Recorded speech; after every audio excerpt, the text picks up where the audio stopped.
जैसे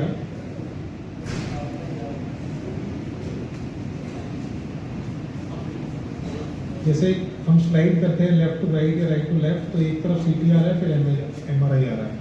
तो इस फ्यूजन से जो सर्जरी की एक्यूरेसी है वो बहुत बढ़ जाती है। इसके बाद नेक्स्ट स्टेप जो पेरिडोटमी में है, सेम तरह से फ्रेम लगा के पेशेंट को ऑपरेशन थिएटर में लेके जाते हैं, लीड अंदर डालते हैं, स्टिमुलेट करके देखते हैं effect, side effect. Operative video में आपको यहाँ नहीं दिखा सकते ज़्यादा, तो मैं आपको सिर्फ इफेक्ट का वीडियो दिखाऊंगा। ये पेशेंट है सर्जरी से पहले, इसको आप चलते हुए देखिए। इसका राइट हाथ कांप रहा है, ये बहुत धीरे धीरे चल पा रहा है।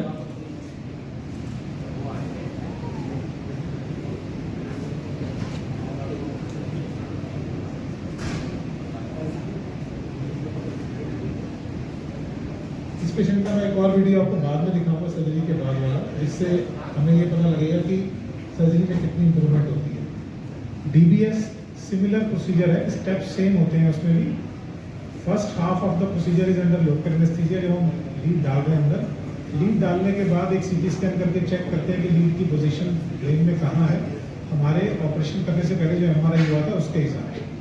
अगर वो पोजीशन ठीक होती है तो चेस्ट में एक बैटरी डाल के उसको कनेक्ट कर देती है। नमस्कार, मैं डॉक्टर प्रभाकर हूँ, डायरेक्टर न्यूरोलॉजी फोर्टिस हॉस्पिटल। ये डॉक्टर निश्चित है, ये हमारे सीनियर न्यूरोलॉजिस्ट हैं, और डॉक्टर रवनीत, ये हमारी जेनेटिस्ट हैं, और डॉक्टर अंकुर जिंदल हमारे न्यूरो सर्जन हैं, जो कि बाकी न्यूरो सर्जरी के साथ साथ पार्किंसन की सर्जरी भी करते हैं। आज पार्किंसन वर्ल्ड पार्किंसन डे है, उसके रिलेशन में ये मीटिंग रखी गई है ताकि पब्लिक अवेयरनेस की जा सके प्रेस के थ्रू, क्योंकि सब लोगों को बुला के बताना तो आसान नहीं होता। कि पार्किंसन डिजीज़ जो है, जैसे हमने आपको अभी लेक्चर्स में हम सब चारों ने बताया कि एक ऐसी बीमारी है जो आमतौर पे सीनियर सिटीजन में होती है, लेकिन यंग में भी हो सकती है। 40 से नीचे को हम यंग ऑनसेट कहते हैं, ऑर्डिनरी को हम 60 से ऊपर कहते हैं।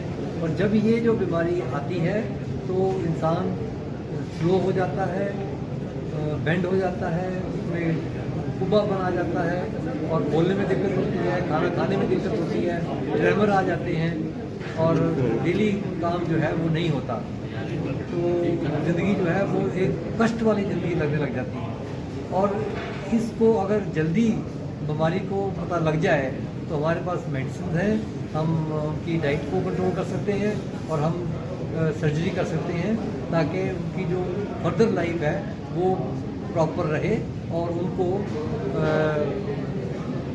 Normal day to day work में कोई दिक्कत ना आए। ये कितने तरह की होती है, इसका उपाय क्या और इलाज क्या है? पार्किंसन डिजीज़ तो एक ही तरह की होती है, जिसको डिजेनरेशन ऑफ द ब्रेन होता है। तो अगर ऑर्डिनरी पार्किंसन कहते हैं तो ऑर्डिनरी पार्किंसन को 60 साल से ऊपर होता है। यंग ऑनसेट पार्किंसन है वो 40 साल से नीचे होता है। एक जिनमें माता पिता को या भाई बहन को पार्किंसन होता है, जिसको हम फैमिलियल पार्किंसन कहते हैं, वो 10, 12, 15, 14 साल में भी आ जाता है, लेकिन वो रेयर होता है। इसकी पहचान क्या है और सेल्फ डायग्नोसिस? इसकी पहचान, पार्किंसन की पहचान तो आपको डेली एक्टिविटी से पता लगेगी। अगर पेशेंट जो है वो आगे कंप्लेंट करता है कि जी मैं स्लो हो गया, जी आगे मैं अच्छा लिख पाता था, मैं लिख नहीं पा रहा, उसके हैंडराइटिंग बैंक में नहीं माफक आ रहा, वो नहीं मिल रहा, रोटी खाते खाते वो उसका हाथ हिलता है, चम्मच नहीं ले पा रहा, कपड़े ख़राब हो जाते हैं, तो ये पहला सिम्टम होता है। दूसरा सिम्टम होता है कि जी पेशेंट बोलता नहीं है, जी वो अकेला ही घर में बैठा रहता है। तो ये डिप्रेसिव सिम्टम जो है, ये भी एक पार्किंसन का इनिशियल सिम्टम हो सकता है, क्योंकि इसका मैकेनिज्म वही है जो डोपा की कमी है। अब डोपा की कमी जो है वो मूवमेंट भी करेगी, डिप्रेशन भी करेगी, कॉन्स्टिपेशन भी करेगी। सोल्यूशन क्या?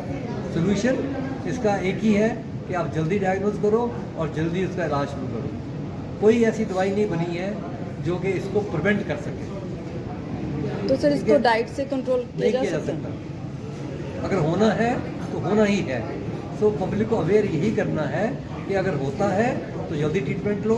अगर ट्रीटमेंट ले रहे हो तो जैसे डॉक्टर साहब ने बताया कि उसको खाली पेट लेना है।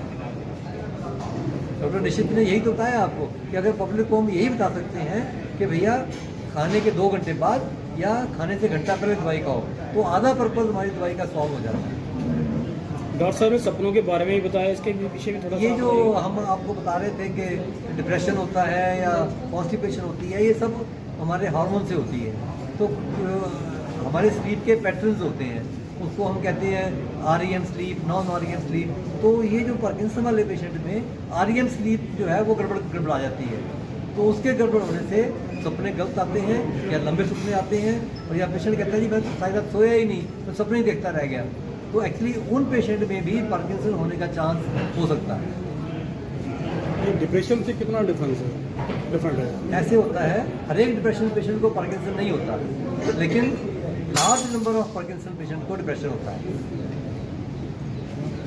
सर अगर इलाज कॉस्ट की बात करें तो इसका जो दवाइयाँ हैं बहुत सस्ती हैं, और रूटीन दवाई का जो है वो आपका एग्जैक्ट प्राइस तो पता नहीं है। अफोर्डेबल है, कई दवाइयाँ तो इसकी सरकार देती भी है, तो लेकिन इसका खर्चा अगर आप 1 महीने की पार्किंसन डोपा जो मेन ड्रग है अगर आप वो लेंगे, जो सब्सिडाइज ड्रग है गवर्नमेंट ने एसेंशियल ड्रग लिस्ट के अंदर डाला हुआ है, तो 40 या 50 रुपये का पत्ता आएगा। तो आप लगा दीजिए कि 1500-2000 से ऊपर खर्चा नहीं आता, महीने का बता रहा हूँ आपको। तो पार्किंसन की दवाइयाँ अफोर्डेबल है, गवर्नमेंट ने उनको रेगुलेट करके रखा हुआ है। और आपके हॉस्पिटल का कितना खर्चा आ जाता है? दवाई का तो कोई खर्चा नहीं आता। तो ट्रीटमेंट तो देते होंगे आप लोग? देखो ऐसे है, सर्जरी का, सर्जरी में मेन कॉस्ट इम्प्लांट का है, जो मशीन है एक्चुअली वो भी इंडिया में आती नहीं है, वो सिर्फ 3 अमेरिकन कंपनीज बनाती है। वो अभी मैन्युफैक्चरिंग जो इतनी है वो शायद हमारी कंट्री में भी स्टार्ट हो जाएगी, पर अभी वो बाहर से आती हैं, तो उस पर बिकॉज ऑफ जो टैरिफ आजकल काफ़ी अंदर डिस्कशन में है, उसकी वजह से रेट बढ़ा है। Thank you sir.